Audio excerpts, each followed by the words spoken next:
Turn your Bibles to the first Psalm, Psalms 1. We're going to be talking about Psalms for the summer. We're going to look at Psalms for the summer. Say Psalms for the summer. Because I am still convinced one of the greatest books in the Bible is one that we overlook, especially when we go through trials and tribulations or when we go through times of prosperity. The book of Psalm is one of the best books to read.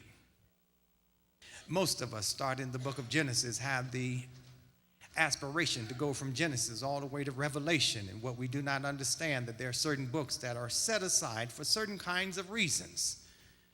And the Psalms is one of those marvelous books that was written by one of the greatest kings of Israel by the name of David.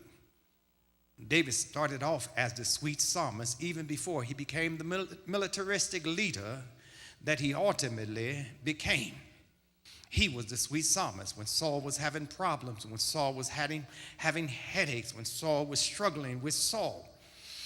It is the sweet psalmist that is called into his room, who knows also how to play the harp and how to relieve him of those headaches by way of Psalms. I suggest to you that if you're going through anything, you ought to try to read the book of Psalms. I said it this morning.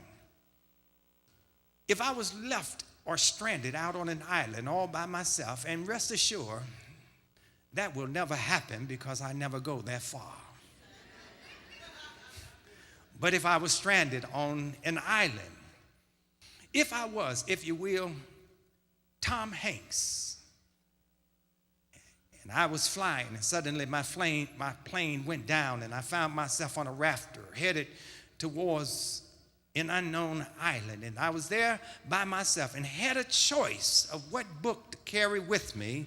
The book would be the book of Psalms. Now, I know that there's many of you who will say, well, again, Reverend, the book of Psalms does not have the gospel story in it. If you're going to stop and have a book in your hand, you ought to have one of the gospels of Matthew, Mark, Luke, or John. Perhaps you would pick up one of the historical books written by the Apostle Paul. Maybe you would like to have Galatians with you, or maybe you would like to have even Philemon book, some other kind of book. Maybe you would like to have the book of Revelation. No, I would want the book of Psalms, because in the book of Psalms you have everything there. Say everything there. I said it this morning. Most of us do not believe that the gospel story is there, or even the salvific message is there of the crucifixion of Jesus Christ, and that is not so. If you really want to understand what happened to Jesus in the crucifixion, you have to read Psalms 22. But most of us shoot right immediately to the 23rd Psalm, and some of us even believe that the only psalm in the Bible is the 23rd Psalm. Have I got a witness in the house? We think that when we quote the 23rd Psalm, we have really quoted all the Psalms concise into one chapter or one notation, if you will. But the truth of the matter is the crucifixion is there to understand what happened to Jesus, to understand that most terrible moment on Calvary, to understand what Jesus suffered on Calvary. You have to read the 22nd Psalm.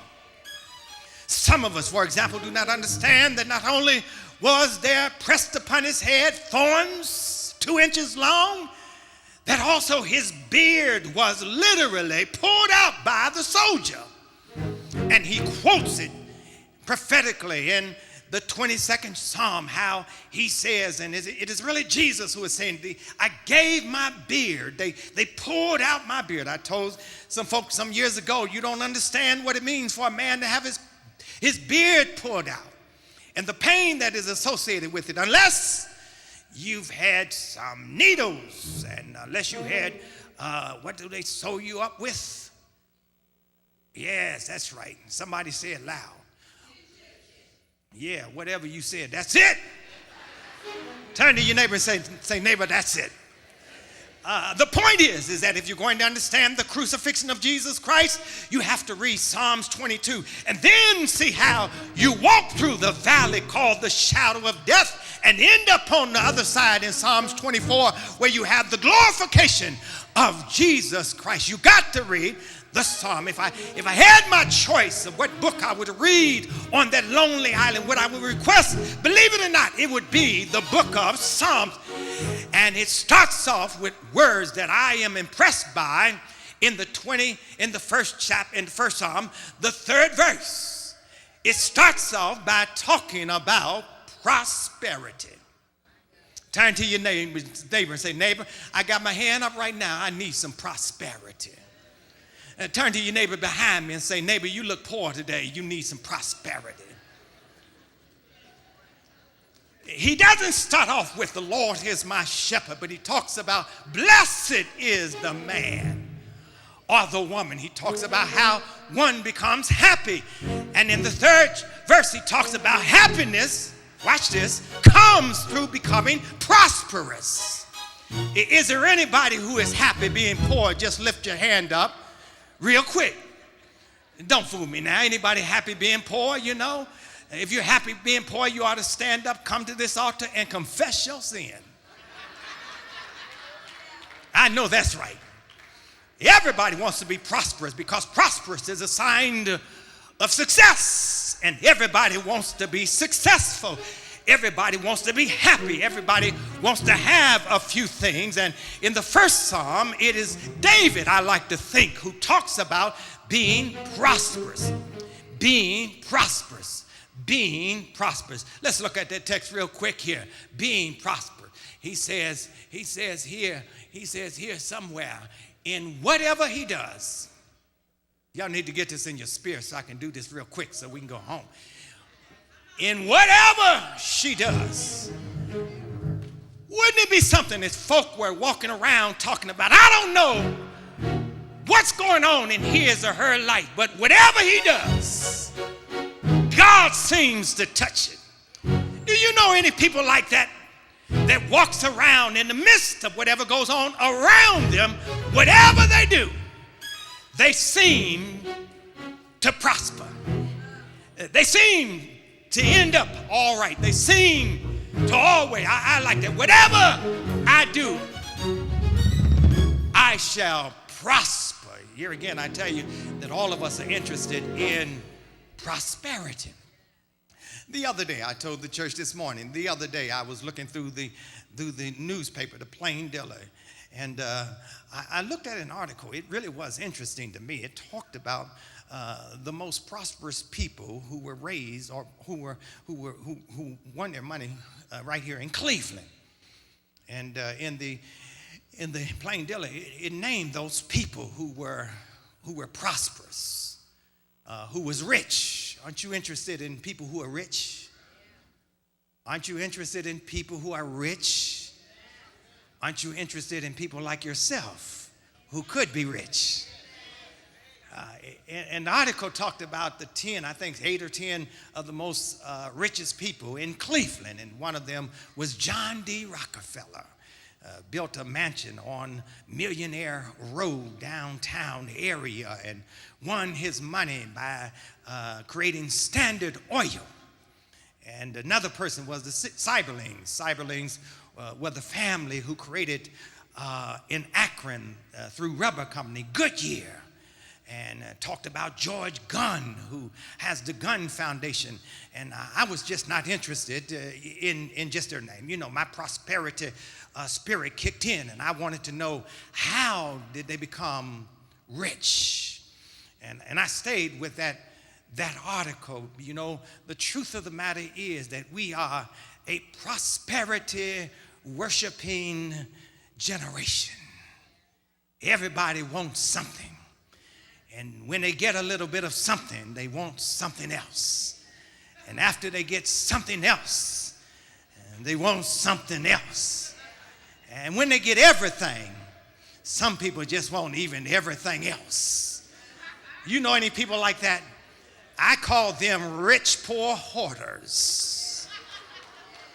You know, it's just like people. You ever see this thing here where people, they got more clothes in their closet than they have closet. And they have, the closet now has hangers on the back of the door. You know any people like that? You go into their basements, and their basements is just loaded with stuff that they know, good God from Zion, they'll never use again. They got pictures down there, you know, that they've had for the last 25 years. Is it a sign that they value prosperity? I said it this morning. Some of us voted for Donald Trump.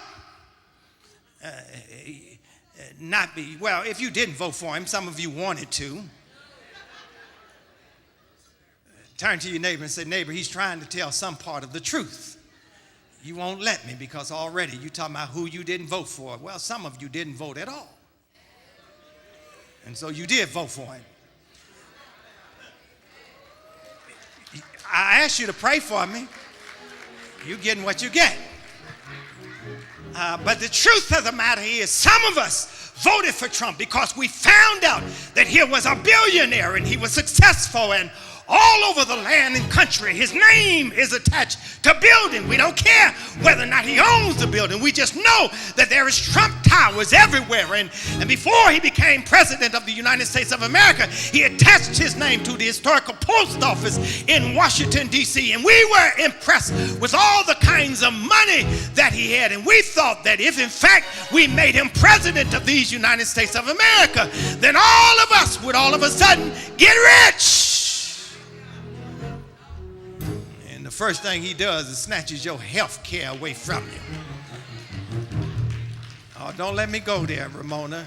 You might have to report this tomorrow. But the truth of the matter is, we are a prosperity generation. We want prosperity. Everywhere we go, we want to be prosperous. And David says there is a way to be prosperous, but you have to follow certain kinds of rules in order to become rich, in order to become economically empowered. There's certain kinds of ramifications, there's certain kinds of boundaries that you've got to stick to in order to become prosperous. And David tells us how to become prosperous. He said, in whatever you do, you shall be prosperous. Now, can I just give it to you? We go home? Okay, then I'll do it for an hour. We don't go home. Here it is. He says there are certain kinds of restraints that you must have. Certain kinds of restraints. Say certain kinds of restraints. You know, it's just like in the case of your becoming economically stable in your finances, there are certain kinds of restraints that you have to do. You know, first thing you have to do is stop going to the malls. Oh, ladies, you didn't say nothing then. Stop going to the malls. And then the second thing you have to do is stop taking my credit card with you to the mall. Hello, somebody. You know, you have to start, fixing dinner at home. You can't go out all the time. I wish some brothers would say it again, Sam.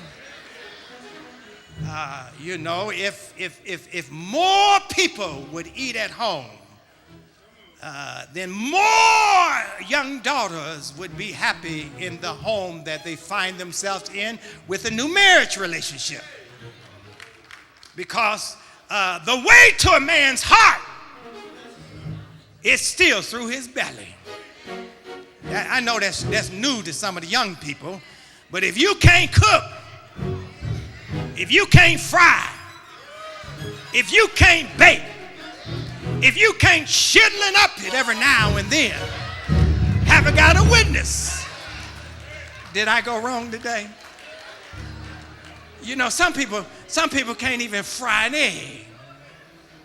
You know, you give them an egg and say, just put it in the water for so long, and they can't even fry an egg.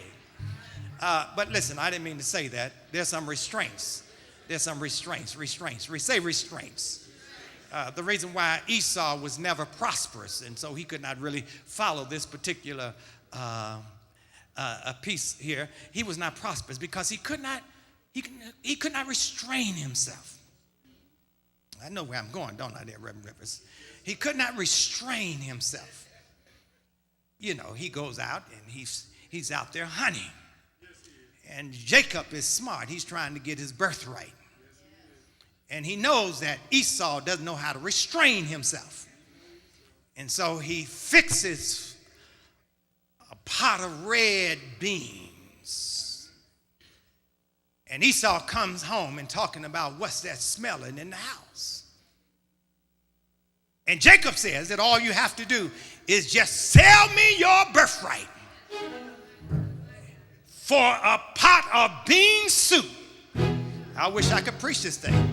There's some folk who have sold their birthright for just a bean soup. Some people have sold their relationship just, okay, I didn't mean to go there. I did anyhow. What was I saying? That's what happens when you get old. But the point is that Esau could not restrain himself. Give me what I want and give me what I want now. I don't care about the birthright because I'll die of hunger. Give me that bowl of soup and you can have the birthright. The truth of the matter is, he could have been, if you will, the ancestry directly to Jesus Christ. He could have been the direct link to Jesus Christ had he not sold himself out for a bowl of bean soup. Restraints. Okay, let me go home. Here it is. He says, blessed is the man, happy is the man, blessed is the man, happy is the person. And in verse 3, whatever he does, he shall prosper. Blessed is the man, blessed is the woman, happy is the man, happy is the woman. And one of the end results is that whatever he does shall prosper. And he says in. Don't ever forget that word in. Your Bible says in. Other interpretation says in. In whatever happens to them, they're still okay. Y'all need to get that. In whatever he does, he is still going to make it. He is still going to prosper. With all of those things that are against him or her, he is still going to prosper. He is still going to move forward in whatever he does, whatever he does, whatever she does, whatever happens, whatever decision he makes. In whatever he does, he shall, not necessarily it shall, but he shall. He shall prosper. He shall be all right. Whatever he does, go this way, go that way, up, down, way, whatever it is, he shall prosper. He shall be all right because he will remain blessed. But he has to show some restraints. I'll pick it up on next Sunday. What are some of those restraints? What are some of those things? He says, blessed is the man or woman that walketh not in the counsel of the ungodly. Watch this. Why, Vaughn? You can't be blessed and you won't be prosperous if you're hanging around ungodly folk. Turn to your neighbor and say, neighbor, you ain't gonna make it walking around with no ungodly folk. Let me say it again. Say, neighbor, it ain't gonna work. You ain't gonna be prosperous walking around ungodly people. Do I have to go any further? Now, I know what sisters are saying. They're saying, when it comes down to an ungodly man, he looks good. That ain't good enough. He dresses real good. That ain't good enough. In fact, when I get up on him, he even smells. Sound like the devil to me.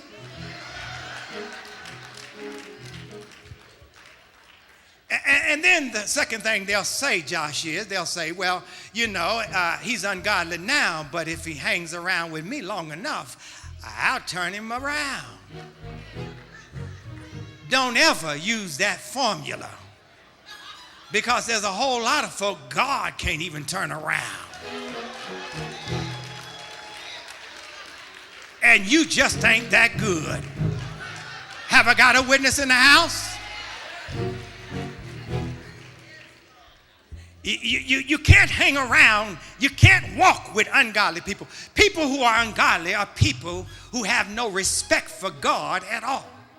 In fact, they're so detached from God as if they have left God out of all of the scenarios in their life. And when you talk about formulas for life, in their formulas for life, it never includes God. They don't believe that God woke them up in the morning. They don't believe God started them on their way. They don't believe it is because of God we live, move, and have our existence. They don't believe that God can be on their side because God, I wish I had time to preach this, does not exist. They don't hang with God at all because they don't know God at all. You can't walk around with ungodly people. Have I got a witness in the house? You can't hang around ungodly people because they don't know God. Say they don't know God. They don't have God in their lives. And what they have done, they have ignored God. And I stopped by to tell you, it's a dangerous thing being in the hands of an upset God. Have I got a witness in the house? They have ignored God. Say ignored God. They have detached themselves from God, and at the end of the day, they can never be prosperous. They can have a lot of money. They can walk around respectable. They can appear to be nice and good. But at the end of the day, you cannot attach yourself to people like that, says the psalmist, or you will not succeed, but rather you will fail. Have I got a witness in the house? Now, let me tell you something real quick here. Steve Jobs was one of the richest men in all the world. Died in his early 50s. And I said it this morning. I looked at Steve Jobs for many years as he was progressing, and I said to myself, there's something missing in Steve Jobs' life. And then I discovered it was God. I said, that man has not God on his side. And even in the point of struggling with cancer at the very end of his life, at the end of the day, he still did not attach himself, as far as I'm to understand, with God. And then I read one of the latest biography about Steve Jobs and discovered what happened to Steve Jobs. He detached himself from God at the early age of 17 years old. Yes, he picked up one of the magazines, Life, or one of the other magazines at that time in I believe it was in 68. And he sees two poverty-stricken boys with their hair dirty and nasty and all of that kind of a stuff. And it talked about the poverty children in Africa. He gets upset about that particular situation. And what does he do? He runs to his pastor. He is very upset and despondent. He runs to his pastor and he asks his pastor a question. He said, Pastor, he said, does God know everything? And the pastor looked at him and smiled and said in an affirmative kind of way, yes, God knows everything. And then he pulls from the back of his pocket and slaps down the magazine in front of him with the picture of the poverty-stricken boys and said to his pastor, well, if God knows everything, why don't he do something about this? His pastor could not answer him, and he walks away despondent, never to return back to the church again. I wish I had time to preach this thing. But what he doesn't understand is that God has ultimate plans. And at the end of the day, you cannot hurry God. Oh no, you just got to wait. Give him time no matter how long it takes. And at the end of the day, God has a larger message even when you have these kinds of situations. I said it this morning. The larger message was, well, these two kids may be in a poverty situation, James, but you're getting ready to be a billionaire time and time again. And all you have to do is take your money over there to Africa and start spreading some of those billions around on the soils of Africa, and you can eliminate a whole lot of other kids from ever becoming a poverty-stricken kid. You can't hang around, walk around ungodly folk. Come on, stand on your feet. Stand on your feet. Blessed is the man, he says, that walketh not in the counsel of the ungodly, nor standeth, come on, stand with me, in the way of sinners. Sin is contagious. You cannot go the pathway of sinners if you want to be prosperous. Prosperity is not only material prosperity, but it's spiritual prosperity. There's something called social prosperity, where people will just want to be around you because you have a certain kind of aura or influence about yourself. Social prosperity, economic prosperity, psychological prosperity, prosperity in the family and the community. He says if we want to be prosperous, you got to let some people go. He said if you want to be prosperous, you cannot stand where sinners are, because sin is always contagious. My mama used to tell me that when you ever was around some folk who were doing the wrong thing, whatever you did, move away from them, because pretty soon they will affect you and infect you. He said, don't stand where sinners are. But what you need to do is move where saints are. You know, I'm convinced that worship is contagious also. On Sunday mornings, you got to find your little Holy Ghost pockets. There's pockets in the church, and if you don't feel it over here, what you do is just move on to the other side. And if you don't get it there, just run back there to Veronica's pocket back there. Praise is contagious too. Loving God is contagious too. Living right with people who are living right is contagious also. Thinking right with people who think right is contagious also. People who talk right, hang around them. But leave, said David, those sinners to themselves. There was a professor. He goes to his classroom. He is a biologist, horticulturist. He holds a hand of seed out to his classroom and says to this classroom, he said, where do you think what did these seeds grow? And the class said they must grow a small plant. He said, no, said these little tiny seeds, when they're planted in the ground in the soil of California, they grow great big redwood trees, I believe it's called, 300 feet high, 30 feet wide, 100 feet in circumference. These little small seed, that is what happens to people who hang around the wrong folk. And then he says, don't sit in the seat of the scornful.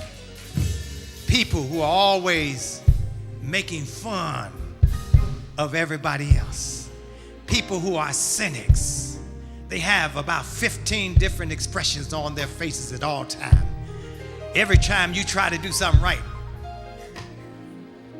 every time you're thinking right, they're always surprised. They're scornful people. He said you can't sit around those folk. So there's some restraints you must make. There's some don't do's. Next week we'll talk about some do-do's. He says, but he delights in the law of the land, and in the law doth he and she meditates day and night. And he and she shall be like a tree planted by the rivers of waters. And in whatever he and she does, he and she shall prosper. As you bow your heads in a word of thanks unto God even now, tell God you want to get on the road to prosperity.